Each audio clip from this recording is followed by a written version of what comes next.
창세기 45장 1절에서 8절의 말씀 함께 읽겠습니다. 요셉이 시종하는 자들 앞에서 그 정을 억제하지 못하여 소리질러 모든 사람을 자기에게서 물러가라 하고 그 형제들에게 자기를 알리니 그때에 그와 함께한 다른 사람이 없었더라. 요셉이 큰 소리로 우니 애굽 사람에게 들리며 바로의 궁중에 들리더라.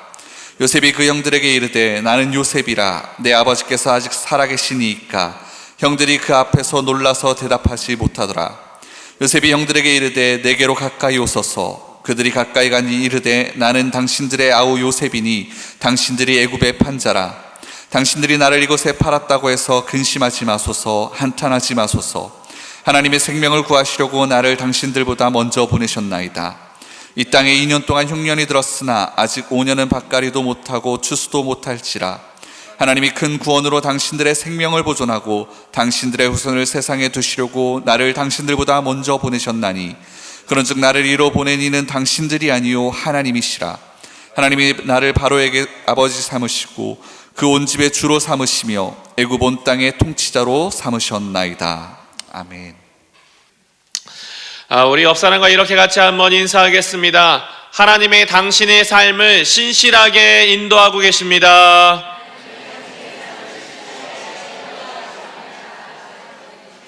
네, 우리 한 번 더 인사하겠습니다. 하나님이 당신의 삶을 신실하게 인도하고 계십니다.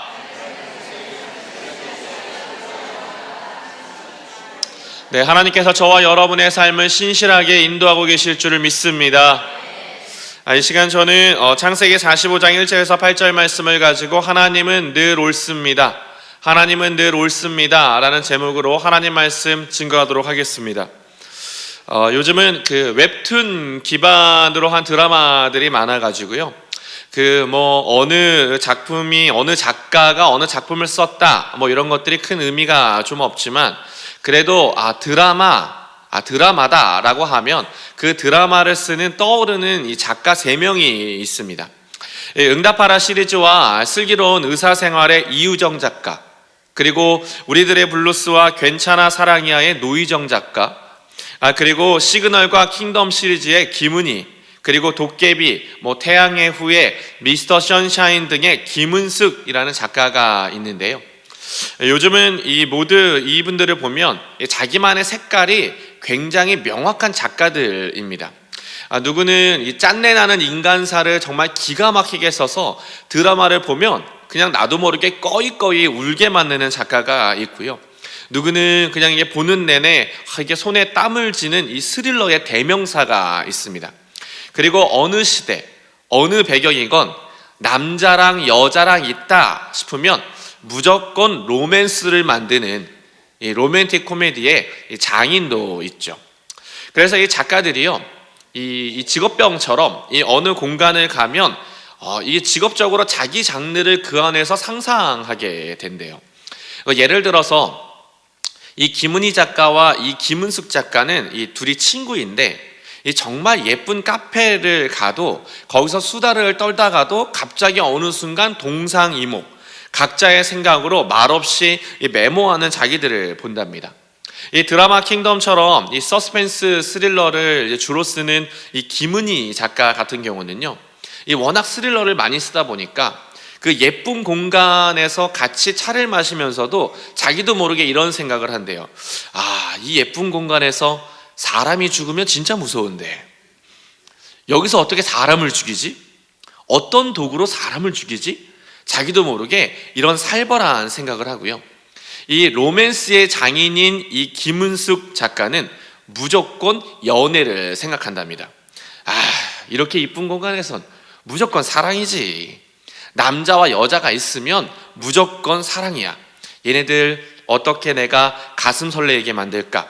내가 예전에 썼던 시크릿 가든처럼 어떻게 다시 한번 거품 키스 시켜야 하나? 분명 같은 공간, 같은 장소에 있는데도 관심사가 워낙 분명하니까 지향하는 작품의 방향 또한 그 결이 확실한 거죠. 그런데 최근 이런 작가들이요, 자기의 장르를 내려놓고 새로운 장르에 도전하기 시작했습니다. 무엇보다 이 로맨틱 코미디의 장인이라고 불리는 김은숙이 복수극을 시작했어요. 이 작품명 더 글로리, 혹시 보신 적 있으신가요?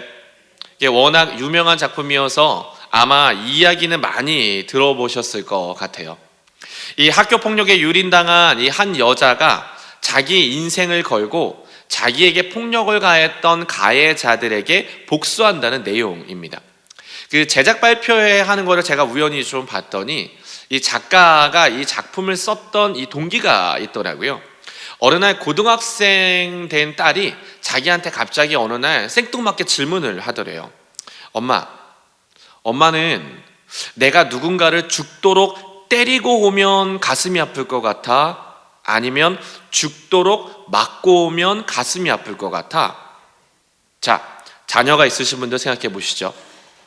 우리 아이가 누군가를 죽도록 때리는 게 나을까요? 아니면 죽도록 맞고 오는 게 나을까요? 정답은 뭐 때리지도 않고 맞지도 않고 사이좋게 지내는 게 최고입니다. 하지만 현실은 잔인합니다. 이 드라마를 보니까 학교 폭력이 진짜 심각하더라고요. 이건 그냥 이렇게 주먹으로 이렇게 사람을 때리는 정도가 아니라 뜨거운 고데기를 가지고 와서 이렇게 팔, 다리, 온몸을 지집니다. 근데 충격적인 건 이 드라마가요, 실화를 모티브로 했다는 거예요. 2006년에 청주 여중생 고데기 사건. 이 중학교 3학년, 고등학생이 아니에요.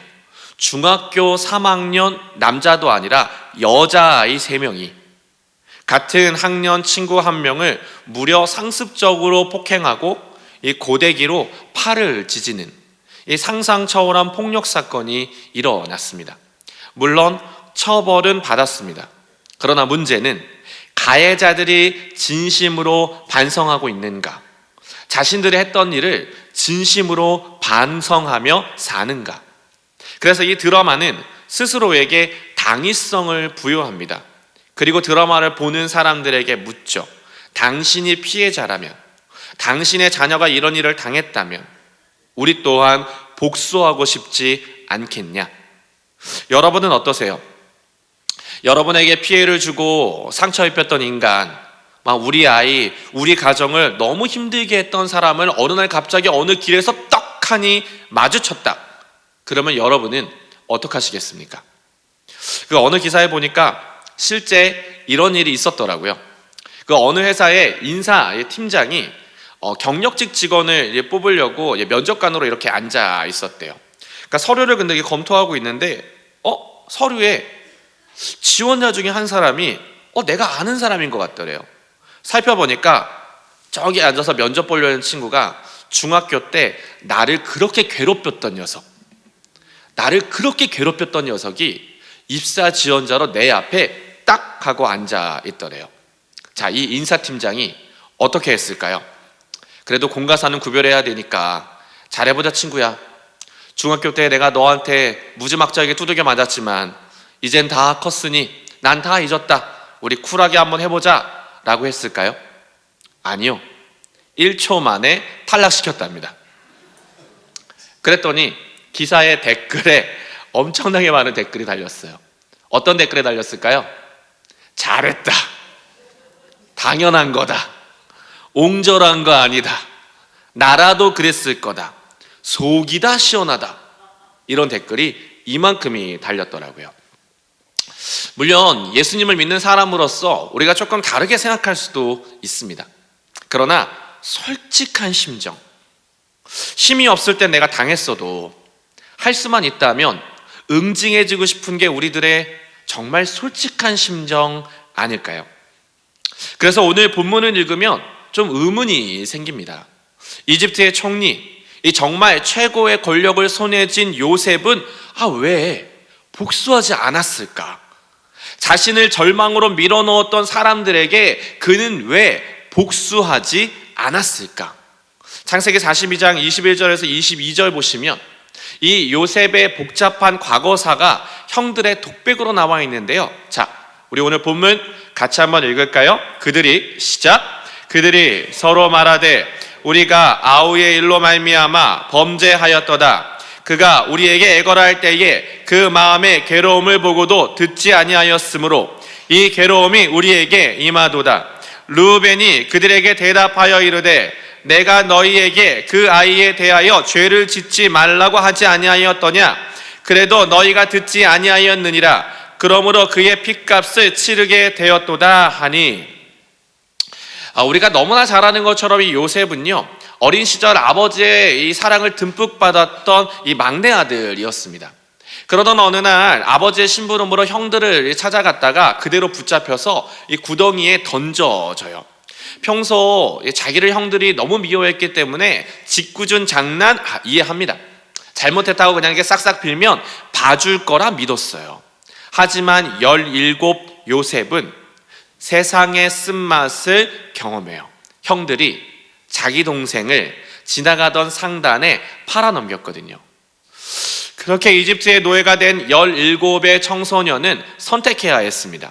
차라리 죽는 게 나을 수도 있는 지옥 같은 현실이지만 이 뭔가 이 생각대로 살지 않으면 이 사는 대로 생각하게 될 테니 그는 그때부터 하나님, 어렸을 때부터 배웠던 하나님을 기억하며 동행하는 삶을 선택합니다. 그렇게 10년이 흐르고 27이 되자 이 경호대장 보디발이 요셉을 오랫동안 지켜보다가 요셉을 드디어 인정해요. 이 사람은 왕의 경호를 맡았기 때문에 누구보다 의심 많은 인간이었는데 그런 보디발이 요셉을 자기 집의 총무, 일반인들보다 더 큰 권세를 행사할 수 있는 노예들의 끝판왕의 자리에 요셉을 임명하죠. 하지만 창세기 39장 6절 이 말씀 하나가 상황을 아이러니하게 반전시키는데요. 자, 어떤 말씀인 줄 아세요? 이 말씀입니다. 밑에만 읽으시면 이렇습니다. 요셉은 용모가 준수하고 잘생긴 미남이었다. 요셉은 용모가 빼어나고 아름다웠더라. 거룩한 성경에 너무나 생뚱맞은 말씀입니다. 요셉은 뭔가 보고 싶지 않은데 자꾸만 이렇게 눈이 가는 너무 잘생긴 미남이었다는 거예요. 즉 이런 요셉을 보고 호시탐탐 안아보고 싶어 하던 아주머니 한 분이 등장하죠. 자꾸만 이렇게 옷을 막 팔락팔락 이렇게 팔락팔락 하면서 이게 뭔가 이렇게 막 끈적이는 눈빛으로 요셉을 계속해서 이렇게 바라봐요. 내가 너의 든든한 스푼이 되어줄게. 한 번만 만져보자. 응? 한 번만 안아보자. 같이 있자. 응? 우리 오늘 불타는 밤을 좀 보내보자. 이 아주머니가 요셉을 노골적으로 유혹했고, 제가 목이 다 메이네요. 그가 거절하자 누명을 씌웁니다. 다시 말해 요셉은 여기서도 인생의 쓴맛을 경험했어요. 누구보다 신실하게 지난 10년을 살았는데 이 국정원보다 더한 정보력을 가지고 있는 왕실의 경호대장이 그 모든 상황을 다 아는 것 같으면서도 자기를 믿지 않고 이 요셉을 이 감옥에 쳐넣었거든요. 그렇게 3년 이 감옥 생활을 하다 이 왕의 꿈을 해석하면서 요셉은 이집트의 총리가 됩니다. 그리고 또 9년이 지난 어느 날 39이 된 요셉 앞에 기근이 들어서 곡식을 사러 왔다며 형들이 쭈글거리며 요셉 앞에서 면접을 보고 있어요. 이때 요셉이 고민합니다. 복수할 것인가? 용서할 것인가? 지난날 나에게 했던 그 짓거리에 대해서 대가를 치르게 할 것인가? 아니면 모든 걸 잃고 사랑으로 품을 것인가? 여러분이라면 어떻게 하시겠어요? 절대 권력에 있는 나에게 안갚음할 수 있는 기회가 왔다면 나는 어떤 선택을 했을까요? 저는 복수했을 겁니다. 저라면 이집트 총리가 되자마자 복수했을 거예요. 제일 먼저 나한테 이 옷자락 펄럭거렸던 그 아줌마부터 처단했을 거예요. 그리고 막 모함인 줄 알면서 막 자기 체면을 위해서 막 감옥에 나를 쳐넣은 이 보디발 바로 참수했을 거고요. 그리고 감옥에 있을 때 꿈 풀어줬더니 막 도움만 받고 입 싹 닦아버렸던 술 맡은 관원장 찾아가서 바로 파면시켰을 겁니다. 그리고 가나안에는 경찰 특공대 보내가지고 밉삼쟁이 형들을 그냥 그 오밤중에 싹 다 잡아왔을 거예요. 하지만 요셉은요, 모두를 용서합니다. 왜 그랬을까요? 대체 왜? 무엇 때문에 복수가 아닌 용서를 선택한 걸까요? 이 45장 오늘 본문에 5절과 7절에 요셉이 고백하는 장면이 있는데요. 자, 5절과 7절 말씀, 자, 우리 한번 같이 한번 읽을까요? 여러분들이 읽어주시겠습니까? 당신들이 시작.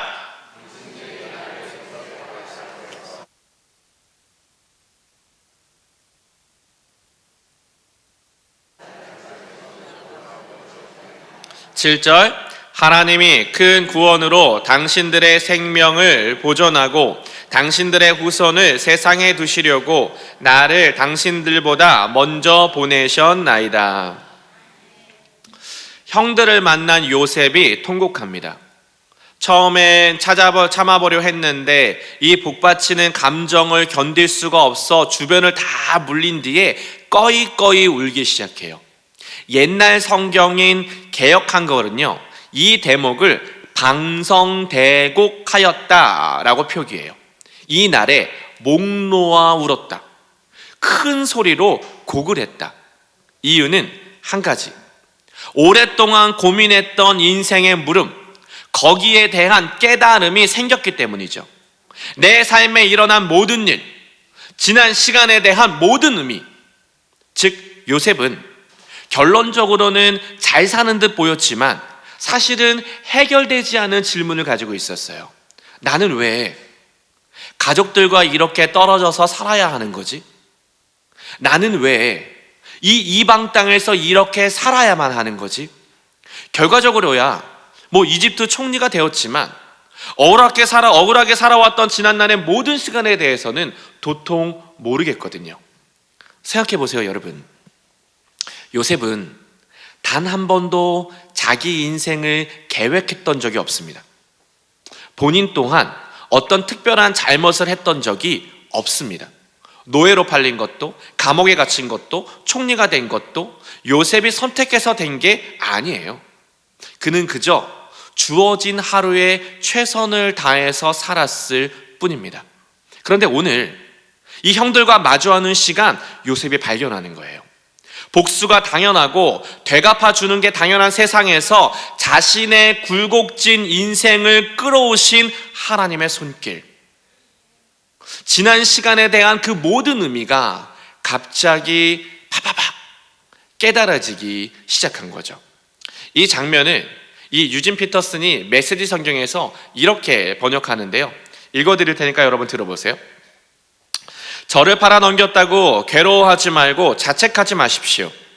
그 일 뒤에는 하나님이 계셨습니다. 하나님께서 나를 형님들보다 앞서 이것으로 보내셔서 여러 목숨을 구하게 하셨습니다. 이 땅에 살아남은 민족이 있게 하시고 놀라운 구원의 행위로 형님들의 목숨을 구하도록 준비하셨습니다. 보다시피 나를 이곳에 보낸 것은 형님들이 아니라 누구라고요? 하나님이십니다. 개인적으로 저는 기회가 좀 주어지면 우리 교회에 꼭 오셔서 간증해 주셨으면 하는 강사님이 한 분 있습니다. 그 디자인으로 예배하라의 이 정윤선 대표인데요. 이 사진 보시면 굉장히 이쁘고 젊은 자매입니다. 이 40대 초반, 제 나이랑 거의 좀 비슷한 이런 자매인데, 이 교회 사역의 어떤 전문 디자이너로 교회가 조금 더 빛과 소금의 역할을 할 수 있도록 정말 아름답게 뭔가를 만들려고 디자인했던 자매예요. 혹시 여러분 기억하실지 모르겠어요. 저희가 이 사순절 기간 동안에 이 강대상 뒤에 현수막 하나 크게 붙어 있었습니다. 기억하시나요? 보라색에 이렇게 뭔가 렌트라고 썼던 이 자매의 작품입니다. 그래서 디자인으로 하나님을 예배하는, 뭔가 좀 새롭게 하는 거에 자기의 달란트를 드리고 싶은 그런 자매인데요. 사실 몇 년 전에 제가 이 대학원에서 이제 석사과정 공부를 할 때 학교가 약간 더 이 초교파로 올 수 있는 학교를 제가 잠깐 2년 정도 다녔었는데, 거기에 이제 제 학교의 동기 중에 오늘리교회 목사가 한 명 있었거든요. 근데 이제 오늘리교회 목사가 그런 얘기를 했었어요. 이 우리 윤선이 그러더라고요. 잘 아세요? 그랬더니 우리 윤선이가 원래 그 오늘리교회 찬양팀이었어요. 제가 찬양 인도하면 옆에서 같이 찬양하던 간사였는데 이 친구는 진짜 사는 게 기적이에요. 이 친구 스토리 모르시죠? 목사님, 이 친구는 진짜 사는 게 기적이에요. 근데 그 해쯤에 이 오륜교회에서 이 기도회를 다니엘 기도회를 하는데 거기에 간증자로 초청이 되고 그 이후에 꽤 많은 간증들을 이 친구가 하면서 제가 이 간증을 들으며 너무 많은 좀 생각들을 하게 된 적이 있습니다. 진짜 간증을 한번 들어보신 분들은 아시겠지만 진짜 삶이요 어마어마합니다. 초등학교 때 부모님이 이혼을 하셔서 친척집에 동생과 함께 이렇게 맡겨져 있는데 어느 날 친척집에 맡겨져 있는 자기한테 머리부터 발끝까지 하얀 원피스를 입은 여자분 한 분이 이게 다가오더래요. 그러면서 와서는 너가 윤선이니? 라고 묻는데 순간 그 어린 나이에 감이 오더래요. 이분이 새엄마다. 이제 우리 아빠랑 같이 살 새엄마다.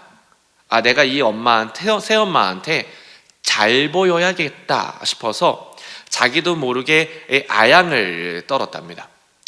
그런데 다행히 이 새엄마가 크리스찬.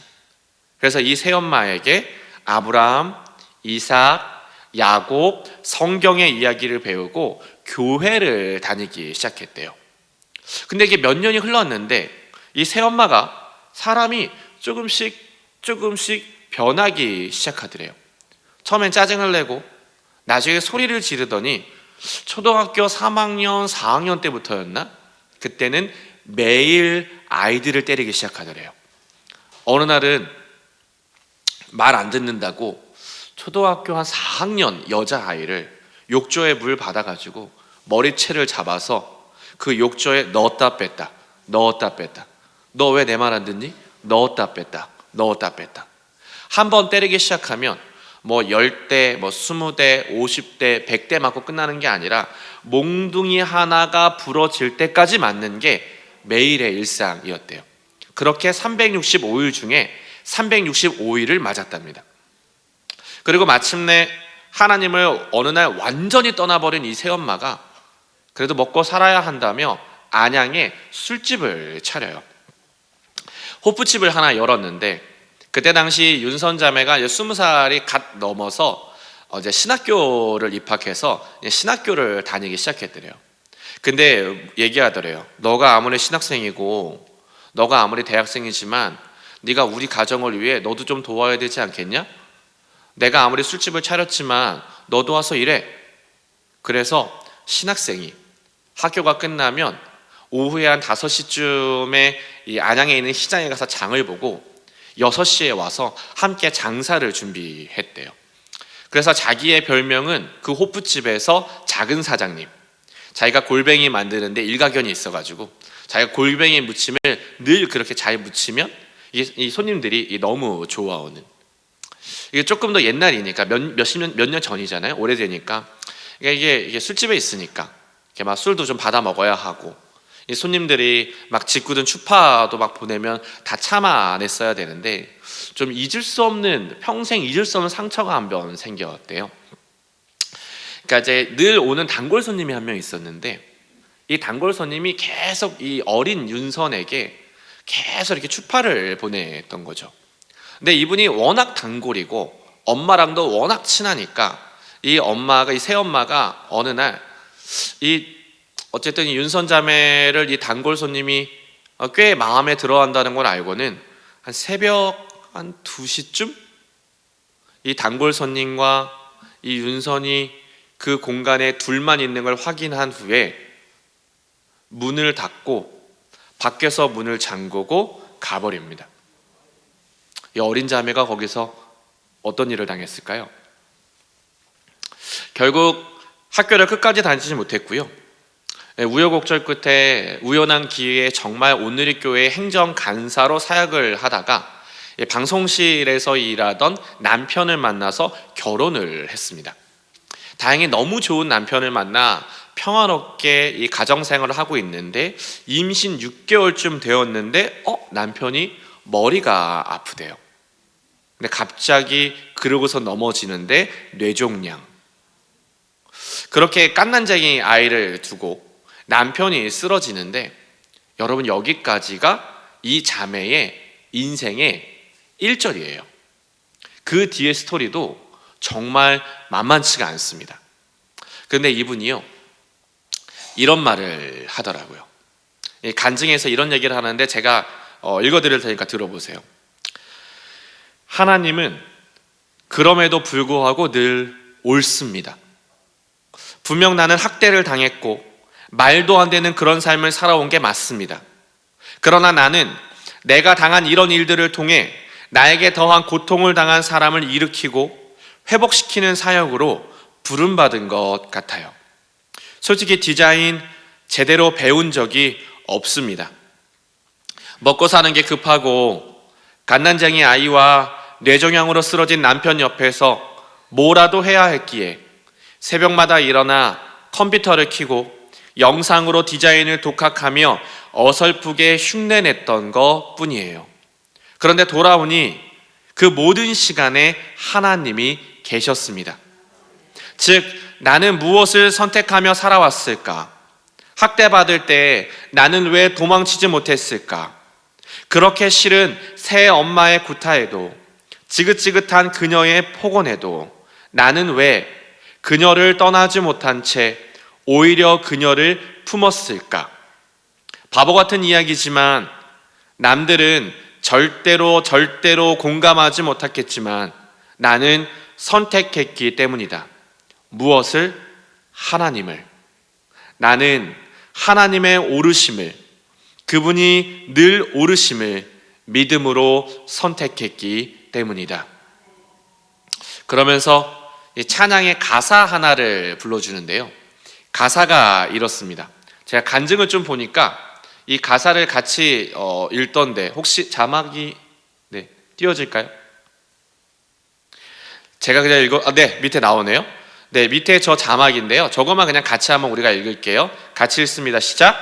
하나님은 늘 옳습니다. 이러하든 저러하든 아니라고 여겨도 하나님은 늘 옳습니다. 내 마음속에 새겨진 변함없는 그 진리, 하나님은 언제나 어디서나 옳습니다. 그러하지 않아도 하나님이 하신다면 그 길만을 따르리라. 마지막, 하나님은 늘 옳습니다. 여러분, 이 땅을 살아가는 우리들은 수많은 수수께끼를 경험하면서 살아갑니다. 솔직히 이 성전에는 정윤선 대표보다 더하면 더했지, 덜하지 않은 인생의 수수께끼를 가지고 고민하며 살아가는 그런 분들이 아마 계실 거예요. 이 정도까지는 아니라 해도 너무 많은 아픔과 답답한 상황이 우리 주변에 가득하죠. 그렇잖아요. 다들 말 안 해서 그렇지, 그냥 이빨 꽉 깨물고 어른인 척 하셔서 그렇지, 그렇잖아요. 내 머리로 이해할 수 없고 내 머리로 또 내 힘으로 도저히 풀 수 없는 그런 일들이 있으시잖아요. 그래서 답답하고 화가 나기도 합니다. 그러나 여러분, 오늘 성경은 그래서 우리에게 말합니다. 반드시 그 수수께끼가 풀릴 날이 있을 것이다.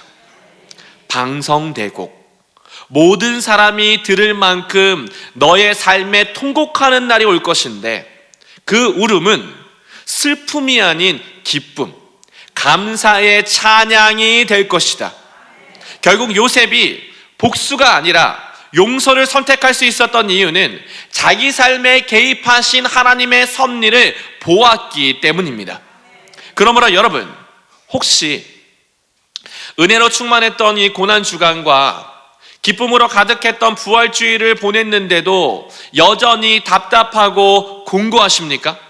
예배 때마다 살아나라, 살아나라, 살아나라, 살아나라 희망을 외치고 살아나기를 외치지만 솔직히 아무리 그래도 잘 모르겠는 여러 가지 현실 때문에 머리가 숙여지고 너무나 마음이 아파 어쩔 줄 몰라 발을 동동 구르고 계십니까?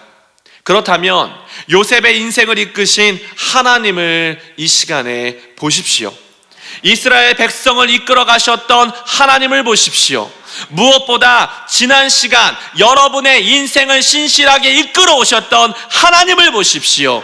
하나님은 여러분 절대로 실수하지 않으십니다. 하나님은 여전히 언제나 신실하시고요. 하나님은 언제나 여전히 늘 옳습니다.